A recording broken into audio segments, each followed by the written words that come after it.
আমাদের থেকে কেউ বেশি ভায়োলেন্স করতে পারবে না। সরকার যদি ভায়োলেন্স চায়, এটা আমরা যতটুকু পারি এর থেকে বেটার আর কেউ পারে না। এটা আমরা 24-এর গণ অভ্যুত্থানে প্রমাণ করে দিয়েছি।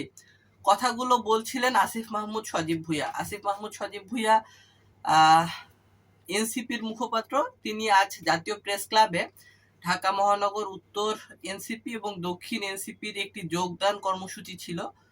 বিপুল সংখ্যক নেতাকর্মী তাদের এনসিপিতে যোগ দিয়েছে।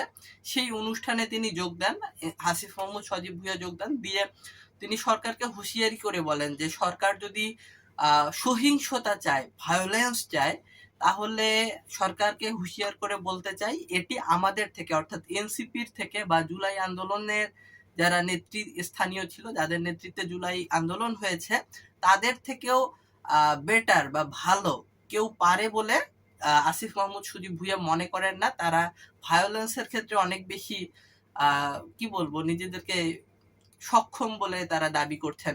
আসলে ব্যাপারটি কি বলুন তো, এনসিপির অন্যতম নেতা নাসির উদ্দিন পাটোয়ারি তিনি ঝিনাইদহে আজ গেছেন এবং একটি কর্মসূচিতে অংশ নেওয়ার কথা ছিল।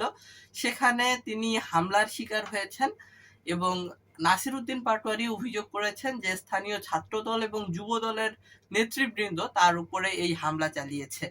তো এনসিপির নেতৃবৃন্দ নাসিরুদ্দিন পাটোয়ারির উপরে হামলা হওয়ার পর থেকেই প্রতিবাদ জানিয়ে আসছে। তাদের সহযোদ্ধা বা তাদের দলের অন্যতম একজন নেতা যখন আক্রান্ত হন, তখন সবাই প্রতিবাদ জানান এবং এই হামলা বা সহিংস রাজনীতি থেকে সরে আসার জন্য সরকারকে তারা আহ্বান জানাচ্ছে। কিন্তু সরকারের যদি টনক না নড়ে, শুভ বুদ্ধির উদয় যদি না হয় এবং সহিংসতা যদি চলতে থাকে, তাহলে সরকারকে হুঁশিয়ারি দিয়ে আসিফ মাহমুদ সজীব ভুঁইয়া বলেন যে আমাদের থেকে এটা বেটার কেউ পারে না। এবং এটা কিন্তু তারা ইতোমধ্যে প্রমাণ করছে। কখন প্রমাণ করছে?